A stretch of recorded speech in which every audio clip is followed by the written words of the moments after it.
طيب الحقيقه لو فكرت فيها، من المنطقي ان موبايل عادي زي ده بيزك بسيط ما فيهوش اي حاجه، مفترض انه يشد المستخدمين بنسبه اقل من موبايل ثوري زي ده بيحاول ياخد عالم الموبايلات لسكه تانية. العقل بيقول ان احنا بنشجع ده اكيد، كل الناس عاوزه موبايلات مختلفه ودايما بنقول للشركات يلا طور، الا ان الواقع اخويا بيقول الموبايل البسيط البيزك اللي ما فيهوش اي حاجه اللي مش عاجبنا ده اكتر موبايلات بتكسر ارقام واستهلاك ما شفناهوش قبل كده في تاريخ الموبايلات الذكيه. الحقيقه عشان نفهم حاجه زي كده لازم نرجع ورا شويه بقى عندي هنا كده. انا بحاول افهم الموضوع ده بقالي فتره، بحاولت افهم سياسه كل شركه فيهم بتحاول توصل لايه، وليه موضوع الموبايلات الممله ده شغال اكتر، وايه الخدع اللي الشركات بتعملها عشان نقع في الفخ ده اصلا. وخد بالك الموضوع ملوش علاقه بقصه ان هو اصل احسن في الكاميرات، اصل احسن في السوفت وير، اصل جوده الفيديوهات مش عارف ايه، لا يبقى اكيد الموضوع اكبر من كده. شبابنا عاملين ايه؟ الحقيقه اتضح ان الموضوع كله يا شباب في كام نقطه مهمين قوي ومترتبين على بعض. اولهم القصه.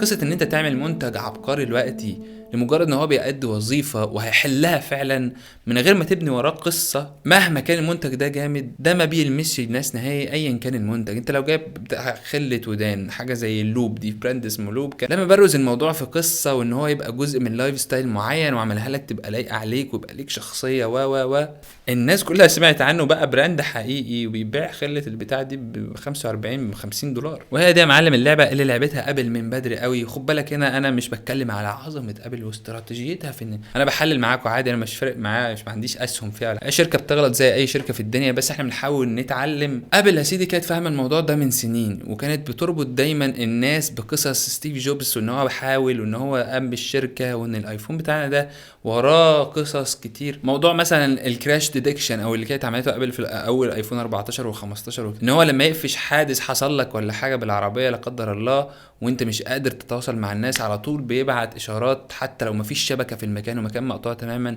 عن طريق القمر الصناعي. والقصه دي اي شركه عملت الموضوع ده وموجود في شركات كتير دلوقتي، لكنها ما تبروزتش صح، ما اخدوهاش من باب المشاعر والدخول للناس من الحته اللي ممكن يشوف نفسه فيها فعلا. شابين متزوجين لسه في بداية العمر وكانوا رايحين رحلة وفي آخر الدنيا والشبكة مقطوعة، العربية انحرفت ووقعت بيهم في وادي عميق جدا فما عادش فيه شبكة وما قدروش يتواصلوا. فطبعا الميزة الجميلة الإنسانية بتاعتنا لحقت الشابين دول وبعتت للطوارئ رسالة بالموقع بتاعهم. الكلام ده مش هنا بقى بس، انا بضرب لك مثال قريب، الكلام ده من زمان جدا هو شغال. الاعلانات بتاعتهم دايما فيها بني ادمين، حد بيصور طفل، حد بيصور زرع، شجر، انسان، في ربط، في قصة حقيقية. Absolutely brilliant, both of you. Thank you. عشان كده عملت لويالتي كبيره جدا والناس وثقت وارتبطت بيها عاطفيا. طب ما هتقولي ما الشركات بدات تاخد الكلام ده دلوقتي وتعمله فعلا وتربط الناس؟ ايوه الوقت يا معلم، الكلام ده قبل بتعمله من سنين. ماشي خلاص، موضوع القصه ده عارفينه، وحتى الناس الكرييتورز دلوقتي بقى بيستخدموه في الكونتنت بتاعهم عشان يقربك ليه اكتر، لازم يربط الموضوع بشكل شخصي او كده. تمام وفهمناه وخلاص، اتحرق اتاخر بس خلاص معظم الشركات عرفته. بس الموضوع مش واقف على القصه بس يا معلم، الموضوع هنا زي ما قلنا هو سلم، لازم الحاجات دي كلها تبقى متجمعه مع بعض عشان توصل للمستوى ده. الحاجه التانية اللي بتخلي الجهاز ممل زي ده يشتغل عن جهاز قوي جدا هو موضوع البساطه والاعتماد على الهايب الحقيقي من الناس.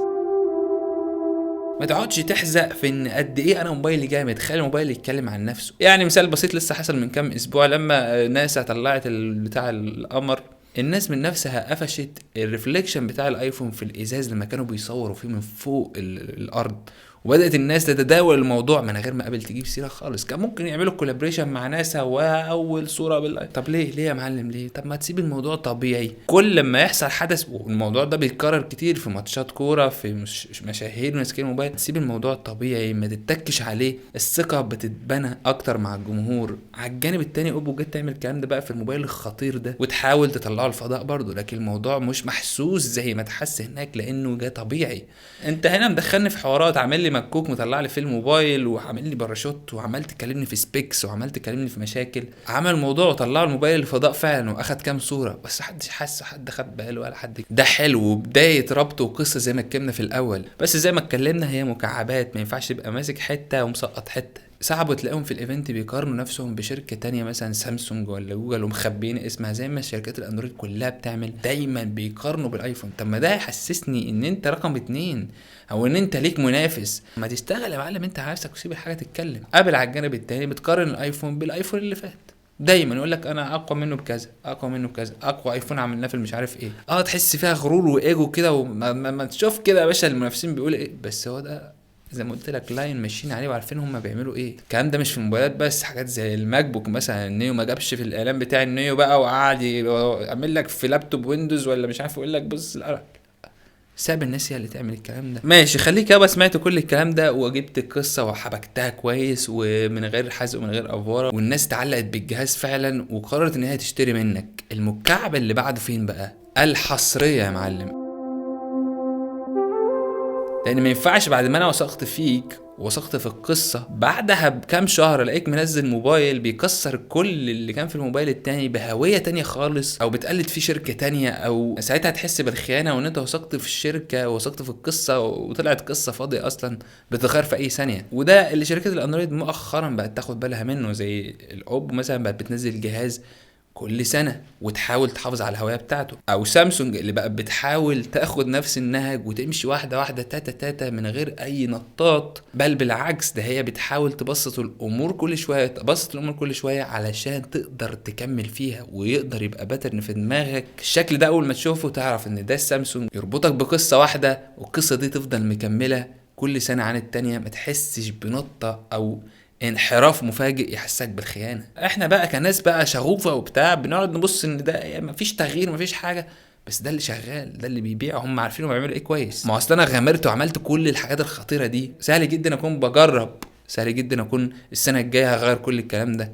لا ما مش هدفع كل المبلغ ده في حد بيجرب. كل ده نجم حصل دلوقتي بعد ما ابل حرقت الموضوع ده اصلا من زمان الزمان، وعملت اللويالتي والربط والهويه اللي هي نفسها فيها وكانت بتلعب لوحدها. انت من 5 سنين بس سامسونج كانت بتنزل كميه موبايلات في السنه، مفيش حاجه اسمها يا باشا حصريه ولا هويه، كل مره موبايل بشكل، كل مره موبايل باسم. فطبعا دي كانت مشكله، عشان كده بداوا يقللوا منها ويدمجوا سلسله النوت والاس عشان تبقى سلسله واحده محدده.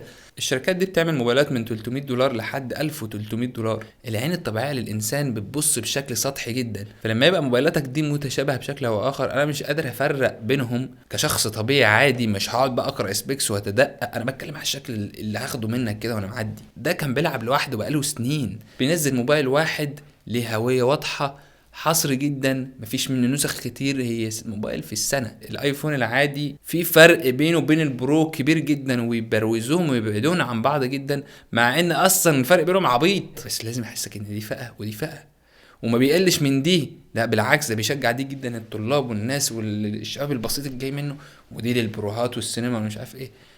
وكلهم موبايلات في فئة معينة سعرية، مفيش موبايلات ميد رينج لحد الآن. حتى الموبايلات اللي بيعملوها مش عارف الاس اي والاي برضه موبايلات غالية، دايما حاطط نفسه في حتة معينة مش بيعتمد على الكم. انت عندك كم ايفون نزل اصلا من اول ما بدأوا، بس عشان توصل لدي خدت سكه طويله جدا واستغنيت عن حاجات كتيره جدا. انت استغنيت عن انبهارات كتير حصلت لسامسونج في تاريخها، مثلا ايام السامسونج الايدج ولا الاس 7، وعملت بمبايه حلوه في الاس 7 ايدج ولا الاس 20 ولا مش عارف ايه، لكن نسيت ان انت ماشي على لاين وكيرف طالع، نسيت واستقطبت فئة الناس اللي بتنبهر وبتحب الانبهارات، فبعد كده هتيجي تتك عليك لما بتعمل حاجة عادية. انما التاني هو ماشي على لاين يا باشا سهل وبسيط خالص، بس طالع مع الوقت لحد ما يبقى اساسي في حياتك. انا شايفه ممل وانت شايفه ممل، بس احنا يا باشا نشوف اللي تشوفه. هو وصل للحته اللي هو عاوزها، كل ميزه بتطلق جديده بتاخد حقها ببساطه وبدون مبالغات وبقصه زي ما اتفقنا. اللون الاخضر اللي انت بتشتريه من الايفون او البرتقاني ما اسموش اخضر، لا يقول لك اسمه سيج او كوزميك اورنج او ميد نايت. برضو الوقت ده بقى عادي الشركات بتعمله، بس الكلام ده زي ما قلنا بيتعمل من سنين، فخلاص هو ترسخ هنا ان ده كان مختلف. الكام نقطه اللي فاتوا دول بيخليك في الاخر تضطر تختاره هو، علشان القصة، عشان البساطة والطبيعية، عشان الهوية والحصرية. وفي ايه كل الكلام قافي على بعضه. مين اللي كاتب الكلام ده؟ هشام الجخ لحد الآن برضو هم سابقين في حتة والشركات كلها مش واخدة بالها منها، وممكن تتعمل قدام بس هم سابقين فيها من زمان.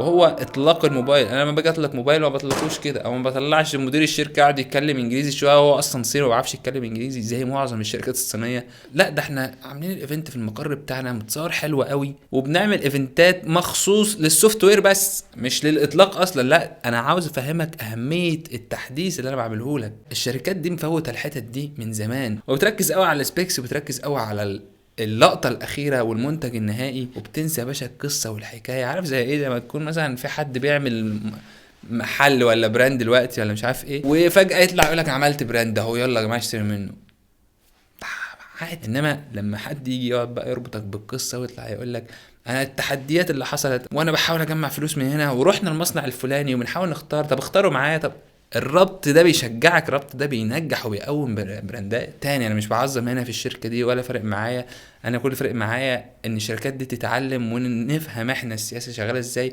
في شركات كتير جدا ممكن اضرب بيها المثل من مجالات تانية. انا بس خدت الموبايلات عشان هي دي الحتة بتاعتنا. دايسون بتعمل نفس الكلام، نايك بتعمل نفس الكلام من سنين، نوكيا في البيك بتاعها كانت بتعمل حاجة زي كده بشكل غير مباشر، وكان عندهم مقولة كده مشهورة بحبها قوي، ما تنسوش تعملوا لايك وسبسكرايب يا شباب للفيديو. مين بقى الشاطر اللي عمل الموضوع ده وخد باله؟ النجم حبيبي وحبيبي حس يا ساتر، ده نزل على حته حديده ربنا يستر. البيكسل يا معلم. جوجل قعدت تلبس في الاول برضو شويه وتنزل موبايلات غريبه مش مفهومه وكانت فاشله ومحدش، لحد ما رسموا الخطه اللي هم عاوزينها وبداوا من اول البيكسل 5 يعملوا واحده واحده قصه، واحده واحده بساطه، بدون مبالغه بدون حزق نهائي. شوف لعيبه كوره ماسكه الاجهزه من وقت للتاني، بنشوف مشاهير ماسكه الاجهزه من غير ما جوجل عادي، لا ما فيش. الاعلانات بتاعتهم بسيطه جدا وبتحسسك ان الموبايل معمول بشياكه ويخلق لك هويه. بيلعبوا كمان من موضوع السوفت وير والاندرويد بما ان دي حتتهم، ويعمل لك انيميشنز واشكال الاندرويد حلوه كده تعلقك بالموبايل، وان ده بتاعهم.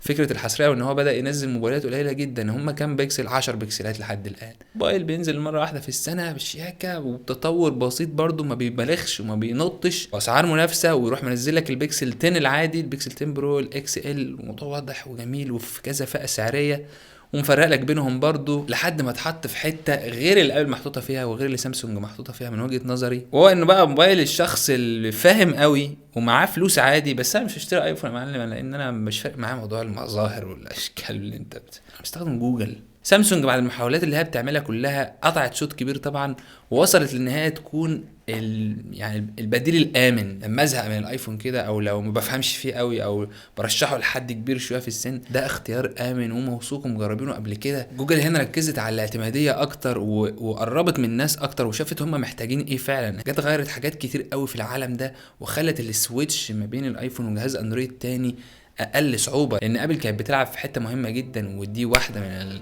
المكعبات او العمدان اللي اتكلمنا عليها، وهي الايكو سيستم او الربط.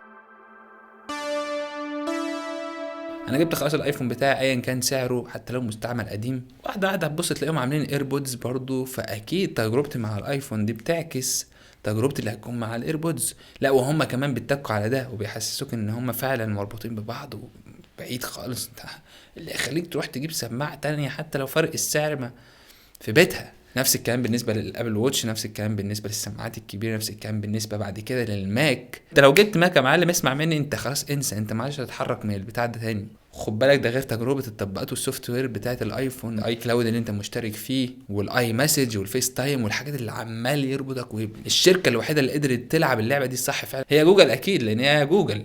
انت اصلا مستخدم لجوجل كده كده بطبيعه الحال وما تقدرش تستغنى عنها. اكتر حاجه بتستخدمها في حياتك بشكل يومي هي من جوجل، سواء السيرش نفسه جوجل حتى موجود على الايفون، او يوتيوب اللي بتتفرج عليه منه دلوقتي اللايك بقى بالمره يعني، جيميل بقى، جوجل درايف، الكيب، جيميناي، واحد من اهم التطبيقات على الكوكب في الوقت الحالي جوجل مابس. فانت كده كده واقع في الفخ ده اصلا. فلما تعمل لك موبايل بقى وتحس ان هو مكمل المنظومه دي وتجربه فعلا وتلاقيه مش فخ وما فيهوش خيانه وفي قصه وبساطه وسلاسه وهويه، قفشك يا معلم. ومع الوقت بدا يجيب لك فيتشرز من اللي انت بتحبه، الايفون اللي انت بتحبه ده، عشان يشدك منه، وحاجات حصريه جدا ما فيش شركه قبل كده عرفت تعملها، زي الاير دروب. الوقت تقدر تنقل من الايفون للبيكسل باير دروب عادي خالص، زيه زي اي ايفون في الدنيا، ويظهر لك كده على البيكسل تبعت للايفون حاجه غريبه اصلا. طب ليه يا معلم الشركات طول السنين دي ما عرفتش تعملها؟ حاجات عبيطه بس بتفرق مع الناس جدا، زي الماك سيف او اللي هي تقنيه الشي 2. ليه ما فيش شركات عملتها؟ وحسيت ان هم ما بيركزوش في التفاصيل زي ما اتفقنا، وفاكرين ان دي حاجات عبيطه. انا لما اعمل كاميرا قد كده بالراحه، بس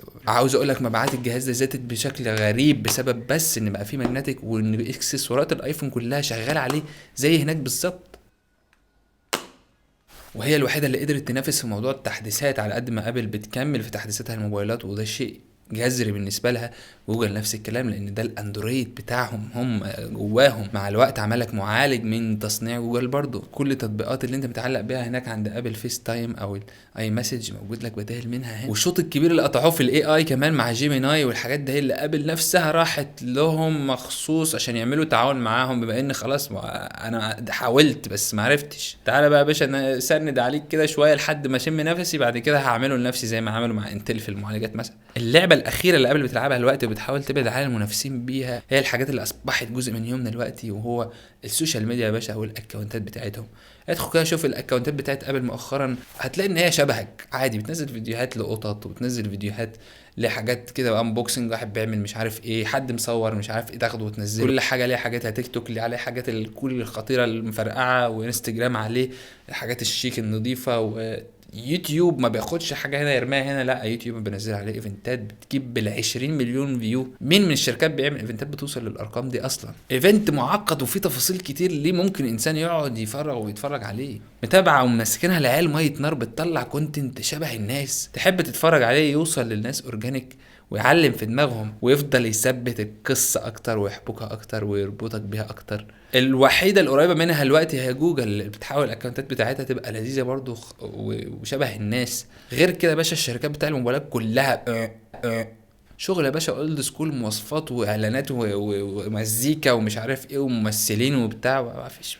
ما احنا عارفين ان ده اعلان يا باشا عادي، والناس خلاص بقت واعيه. بس يا باشا في النهايه انا اقدر اقول لك ان تجربه الاجهزه دي حقيقيه فعلا، وما فيهاش غلطات وما فيهاش استثناءات، وبترجع لي انا شخصيا الشغف في الاهتمام بالحاجات دي اصلا. لكن للاسف هتقع ضحيه الاستهلاكيه والاعتماديه والطبقيه، نقدر نقول طبقات الاجتماعيه، فكره انت ماسك ايفون وكده، واستهلاك الناس للسوشيال ميديا، وكونهم عاوزين حاجات تفت في حته معينه، تنزل كونتنت بشكل معين، اصور مش عارف ايه. فمن مكانك ده اللي تقدر تعمله دلوقتي هو ان تعمل لايك وسبسكرايب طبعا، وتقوم تشوف يا باشا مصلحتك ومذاكرتك، سيبك من القصص دي ما تاكلكش عيش ولا خالص.